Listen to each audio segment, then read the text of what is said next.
On the morning of September 11, 2001, 19 men armed with box cutters, directed by a man on dialysis in a cave fortress halfway around the world using a satellite phone and a laptop, directed the most sophisticated penetration of the most heavily defended airspace in the world, overpowering the passengers and the military combat-trained pilots on 4 commercial aircraft before flying those planes wildly off course for over an hour without being molested by a single fighter interceptor.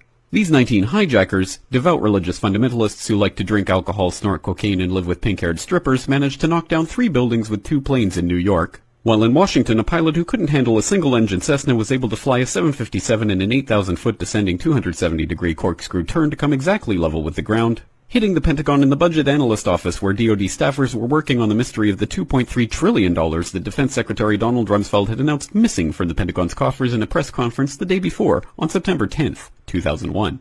Luckily, the news anchors knew who did it within minutes. Osama bin Laden. The pundits knew within hours. Osama bin Laden. The administration knew within the day. Terrorists who committed these acts and those who harbor them.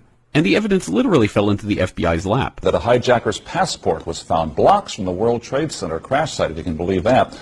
But for some reason, a bunch of crazy conspiracy theorists demanded an investigation into the greatest attack on American soil in history. That investigation was delayed, underfunded, set up to fail, a conflict of interest, and a cover-up from start to finish. It was based on testimony extracted through torture, the records of which were destroyed. It failed to mention the existence of WTC-7, Able Danger, P-TECH, Sibel Edmonds, OBL and the CIA, and the drills of hijacked aircraft being flown into buildings that were being simulated at the precise same time that those events were actually happening. It was lied to by the Pentagon, the CIA, the Bush administration, and as for Bush and Cheney, well, no one knows what they told it because they testified in secret, off the record, not under oath, and behind closed doors. It didn't bother to look at who funded the attacks because that question is ultimately of little practical significance.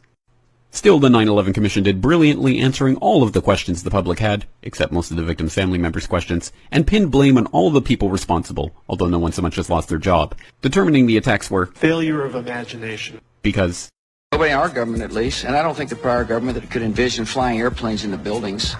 Except the Pentagon, FEMA, NORAD, and the NRO. The DIA destroyed 2.5 terabytes of data on Able Danger, but that's okay because it probably wasn't important. The SEC destroyed their records on the investigation into the insider trading before the attacks, but that's okay because destroying the records of the largest investigation in SEC history is just part of routine record keeping.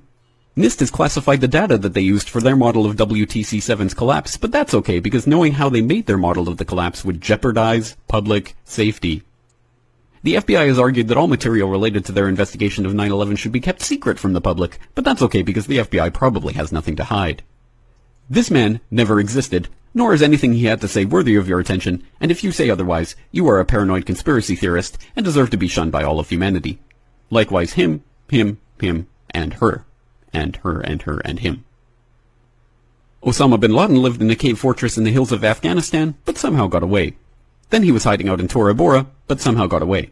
Then he lived in Abbottabad for years, taunting the most comprehensive intelligence dragnet employing the most sophisticated technology in the history of the world for a decade, releasing video after video with complete impunity and getting younger and younger as he did so, before finally being found in a daring SEAL team raid which wasn't recorded on video, in which he didn't resist or use his wife as a human shield, and in which these crack special forces operatives panicked and killed this unarmed man, supposedly the best source of intelligence about those dastardly terrorists on the entire planet. Then they dumped his body in the ocean before telling anyone about it. Then a couple dozen of that team's members died in a helicopter crash in Afghanistan. This is the story of 9/11, brought to you by the media which told you the hard truths about his head could be seen to move violently forward. And they took the babies out of incubators. And mobile production facilities. And the rescue of Jessica Lynch. If you have any questions about this story, you are a batshit paranoid tinfoil dog-abusing baby hater and will be reviled by everyone. If you love your country and or freedom, happiness, rainbows, rock and roll, puppy dogs, apple pie, and your grandma, you will never ever express doubts about any part of this story to anyone. Ever. This has been a public service announcement by the Friends of the FBI, CIA, NSA, DIA, SEC, NSM, White House, NIST, and the 9/11 Commission. Because ignorance is strength.